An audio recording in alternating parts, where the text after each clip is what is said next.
ขอเสียงตบมือดังๆต้อนรับ18แขวงเฮามาเริ่มต้นกับ National Costume Competition เฮาเริ่มต้นกับ Miss Universe อัตตปือ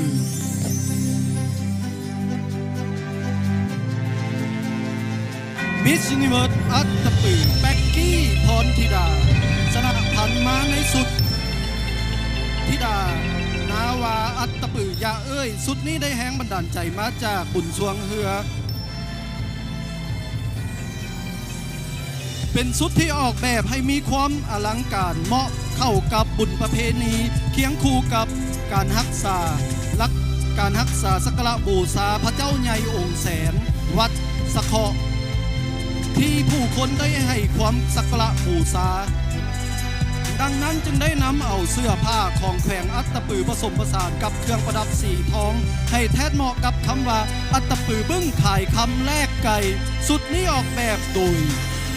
บัวละพาเดชหรือไซสวมใส่โดย Miss Universe อัตตปือ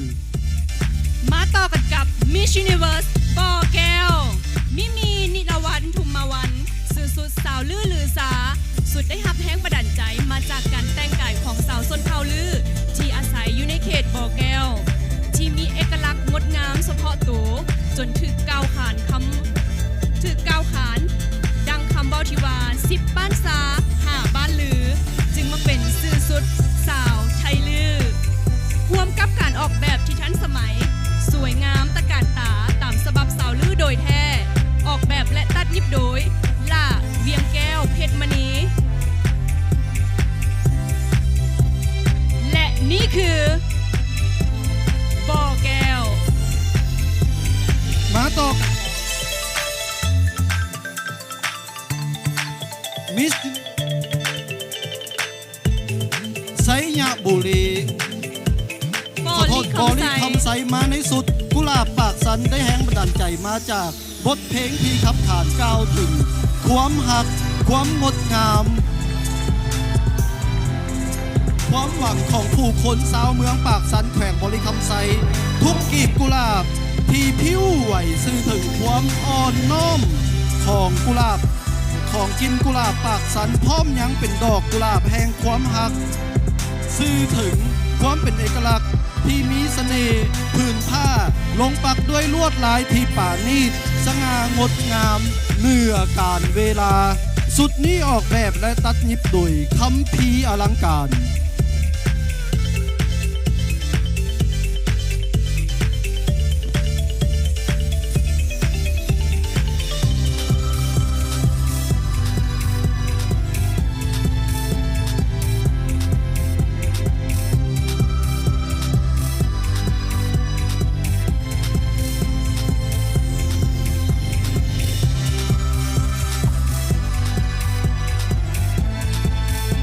และนี่คือ Miss Universe บอลิคำใส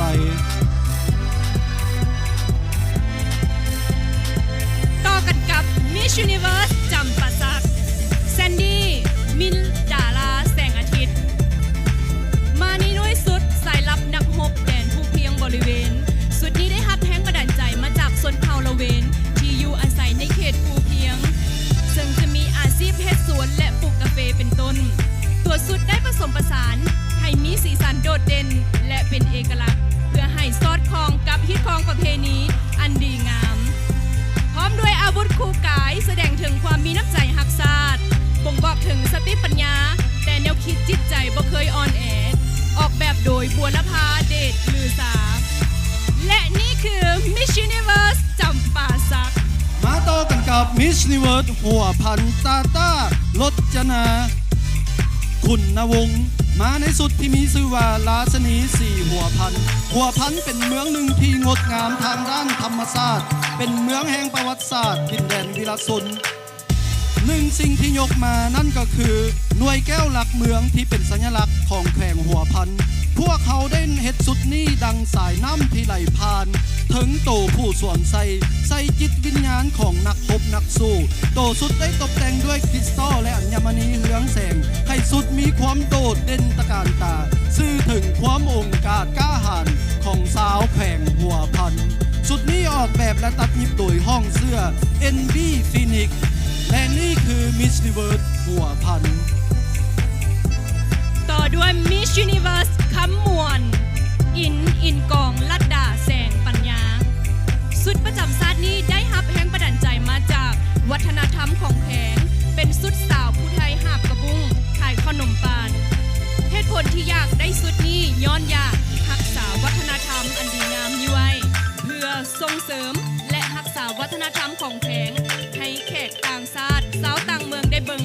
ว่าแขงเฮาก็มีเอกลักษณ์พิเศษบ่แพ้ชาติใดถ้าไผได้ไปแข่งคำมวนแล้วบ่ได้กินขนมปานถือว่ายังบ่ฮอดคำมวนเด้อ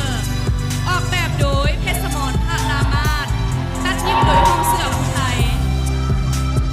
และนี่คือ Miss Universe คำมวน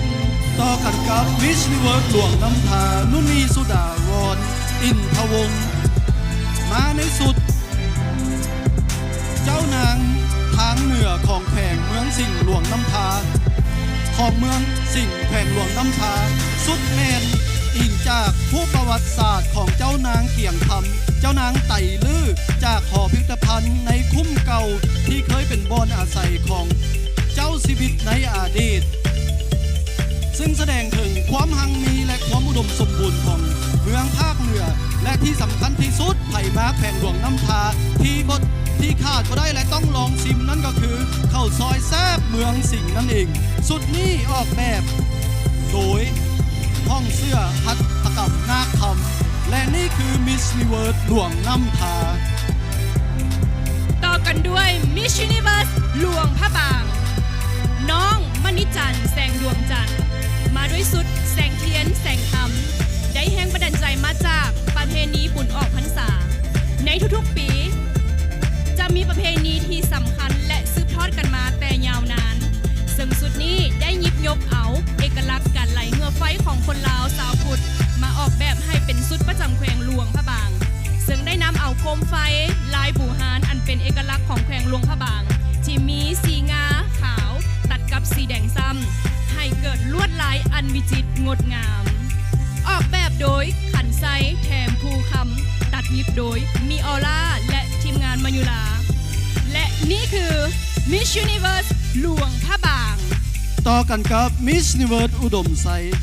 วาสนาวงพักดีมาในสุดที่ว่าผ้าลายนาคคำได้แหงบันดาลใจมาจากตำนานพญานาคที่เป็นความเชื่อและศรัทธาของคนลาวนั่นเองและเป็นที่สักการะบูชาตั้งแต่อดีตมาถึงปัจจุบันเพราะประชาชนลาวได้เชื่อว่าพญานาคเปรียบเหมือนดังพระที่คุ้มครองจนกลายเป็นเอาลายผ้านาคมาบรรจงจิตและเฮ็ดให้องค์กรยูนิเวอร์สโกห้องฮับสุดนี้เฮ็ดให้มีการตำด้วยนาคน้อยและประยุกต์สุดนี้ออกแบบโดยห้องเสื้อคันไซแถมภูคำและนี่คือมิส s ิเวิร์สอุดมไซต่อกันด้วย Miss Universe หงสาลีบีหงคึมมาด้วยสุดมาเดอร์เก็บใบซาแขวงพงสาลีเหนือสุดของประเทศลาวมีประชากรหลากหลายชนเผ่าที่ดำรงชีวิตอยู่ร่วมกันและเป็นแขวงที่มีชื่อเสียงที่เป็นที่ยอมรับกับกลิ่นหอมละมุนและรสชาติอันแซ่บซ้อยของซาจนกลายเป็นที่ยอมรับของนักคอซาเมื่อที่ได้มาพงสาลีทุกคนก็ต้องมาลองซิมจักครั้งหนึ่งออกแบบโดยปานเทพขันธวงศ์ตัดยิบโดยห้องเสื้อปานเทพและนี่คือ Miss Universe พงสาลีต่อกันกับมิส s ิเวิร์สไซยะบุรีมุยธิดาการันตี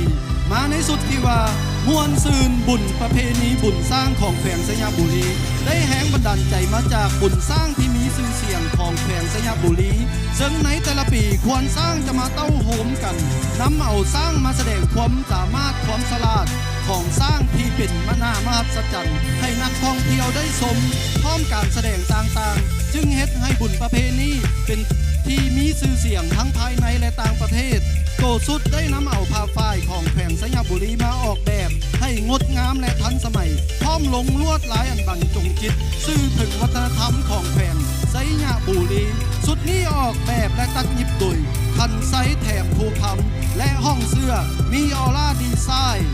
และ นี่คือมิส s ิเวิร์สไซญาบุรี มาใต้สุดกันกับ Miss Universe สารวัน แดงรัตนามันวิไลสุดนี้ได้แห้งบันดาลใจมาจากเครื่องนุ่งห่มของแม่หญิงชนเผ่ากระตู ซึ่งแม่หญิงชนเผ่านี้จะมีความสำนาญทางด้านการตำแผ่นแพ้ตัวสุดเฮ็ดจากผ้าพื้นเมืองปักลูกปัด ออกแบบผสมผสานด้วยความที่ทันสมัย พร้อมด้วยสวมใส่ผ้าพันหัวลายประจำชนเผ่าที่ประดับด้วยขนไก่ฟ้า สุดนี้สื่อถึงความสง่างามของแม่หญิงชนเผ่ากระตู ถึงจะผ่านเวลามาหลายปี ออกแบบและตัดเย็บโดยห้องเสื้อบิลลี่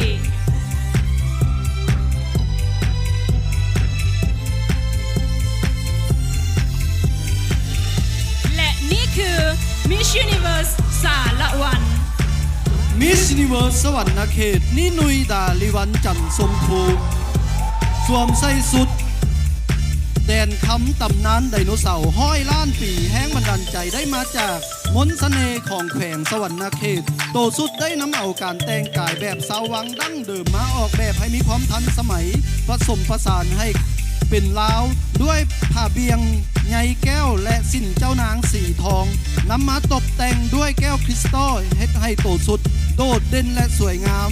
จุดเด่นของสุดอยู่ในโครงสร้างทางด้านหลังได้นำเอาวงเวียนไดโนเสาร์ซึ่งเป็นสัญลักษณ์ของแขวงสวรรณเขต และยังประดับด้วยไงแมงมุม ซึ่งได้นำประกอบอยู่ในพิธีกรรมต่างๆ ของสาวแขวงสวรรณเขต ในการถือเป็นเครื่องล้างของขลังในการปัดเป่าสิ่งบดีออกจากทางกาย สุดนี้ออกแบบโดยคันไซแถมภูคำและนี่คือมิส s ิเวิร์สสวรรณเขต ต่อกันเลยกับ Miss Universe เซกองแฟนต้ามณิสรบรรณวงศ์มาด้วยสุดนายพานสาว แขวงแซกองเป็นแขวงที่มีภูมิสันฐานตั้งอยู่ภาคใต้ของลาวในเมื่อก่อนการดำรงชีวิตแมนอาศัยธรรมชาติและเครื่องป่าของดงเส้นการล่าเนื้อก็เป็นส่วนหนึ่งของวิถีชีวิตในการดำรงชีวิต ส่วนโตสุดได้นำเอาผ้าส่วนเผากะเหรี่ยงมาผสมผสานกับผ้าไหมเพื่อให้สุดมีความทันสมัยและงดงามยิ่งขึ้น แต่ก็ยังคงรักษาความเป็นเอกลักษณ์ของแขวงเซกองไว้ ออกแบบโดยปานเทพขันธวงศ์ตัดยิบโดยห้องเสื้อปานเทพ และนี่คือ Miss Universe เซกอง ต่อกันกับมิส s ิเวิร์สนครหลวงเวียงจันทร์หัวบัววอนทิพพวันสุดมาในสุดประตูใสที่สื่อถึงความศรีวิไลและความหุ่งเจริญหุ่งเรืองของนครหลวงเวียงจันทร์ประตูไซเป็นสัญลักษณ์แลนด์มาร์คของสาวลาวทั้งชาติที่สร้างขึ้นเพื่อระลึกถึงวีรบุรุษผู้ที่เสียชีวิตไปในอดีตการและประตูไซในมือนี้บ่เป็นเพียงแต่อ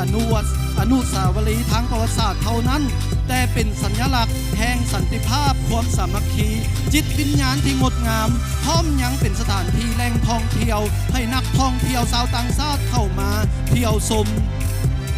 สุดนี้ออกแบบโดยคันไซแถมภูคำและนี่คือมิส s ิเวิร์สนครหลวงเวียงจันทร์ต่อกันกับ Miss Universe เวียงจันทร์น้ำฝนมีนาสีหยะวงศ์มาด้วยสุดเสน่ห์เวียงจันทร์ได้แห้งบันดาลใจมาจากบุญประเพณีบุกบั้งไฟที่มีชื่อเสียงของเมืองเฟืองซึ่งได้สืบทอดกันมายาวนานงานบุญจะจัดขึ้นในเดือนมิถุนายนของทุกๆปีหลังจากสำเร็จการดำนาปลูกข้าวแล้วก็จะมีพิธีขอฟ้าขอฝนให้นาอุดมสมบูรณ์และประชาชนอยู่เย็นเป็นสุขออกแบบโดยคันไซแถมภูคำและนี่คือ Miss Universe เวียงจันทร์ ต่อกันกับมิส s ิเวิร์สไซสมบูรณ์จีเกาจีเท่าใจเจียมาในสุดธิดานางไม้ได้แห้งบันดาลใจมาจากปามอสจอมภูเบียซึ่งเป็นภูที่สูงที่สุดในลาวที่เต็มไปด้วยทรัพยากรธรรมชาติ ป่าไม้ที่สวยสดงดงาม ดังเทพนิยาย พร้อมทั้งประดับด้วยทองคำซึ่งแสดงให้เห็นถึงความอุดมสมบูรณ์ไปด้วยบ่อเงินบ่อคำอันล้ำค่าของจอมพูเบี้ยสุดนี้ได้ออกแบบให้มีความทันสมัยผสมผสานกับการแต่งกายของชนเผ่ามงออกแบบและตัดหยิบโดยห้องเสื้อ CNT จัวเท้าและนี่คือ Miss Universe ไซส์สมบูรณ์สุดท้ายกันเลยกับ Miss Universe เสียงขวาง ฟิล์มวิมันสมจันทร์สุดนี้ได้แห้งบันดาลใจมาจากสถานที่สำคัญทางประวัติศาสตร์นั่นก็คือธงไหหินที่เป็นเมืองมรดกโลกแห่งที่ 3 และการนำเอาชุดชนเผ่าพวนมาประยุกต์ให้มีความทันสมัยขึ้น เครื่องหัวได้แห้งบันดาลใจมาจากธาตุฝุ่นคูบ้านคูเมือง ส่วนทั้งหลังจะเป็นพระพุทธรูปเก่าแก่ 1,000 ปี ทั้งหมดนี้ล้วนเป็นเอกลักษณ์ของแขวงเสียงขวาง ออกแบบและตัดเย็บโดยห้องเสื้อทองสวรรค์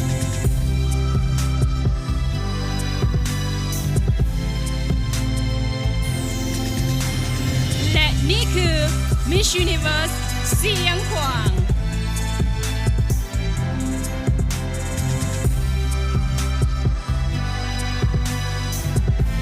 จังใดจังใด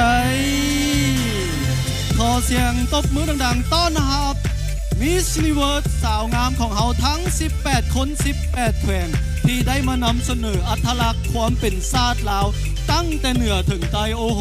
มีผู้บอกเลยว่าบ่มีไผ่ย้อมไผ่อีหลีมีผู้มีสุดอยู่ในใจหรือว่าถึกใจสุดใดเป็นพิเศษหรือบ่แน่นอนอายมท็อปฟ้าอยู่ในใจ บอกเลยว่าพรีเซนต์สุดออกมาได้มีเสน่ห์ที่สุดเลยแม่นแล้วและสุดทั้งหมด 18 สุดนี้จะบ่เป็นหน้าที่ของเฮาที่เป็นคนตัดสินจะเป็นหน้าที่ส่วนหนึ่งที่มาจากกรรมการ และส่วนหนึ่งจะเป็นจากผู้ชมที่อยู่ทางบ้านที่ต้องโหวตให้ได้รับคะแนนสูงสุดและจะได้เป็นผู้รับรางวัล The Best National Costume ซึ่งจะถึงประกาศในมื้อวันไฟนอลในวันที่21 เดือน 9หรือมื้อฮือนั่นเองที่จะมาถึงนี่โดยอายมและพวกเฮาอยู่ในที่นี้อยู่โรงแรมคราวพาซาฮอลิเดย์อินแอนด์สวีทเวียนเทียน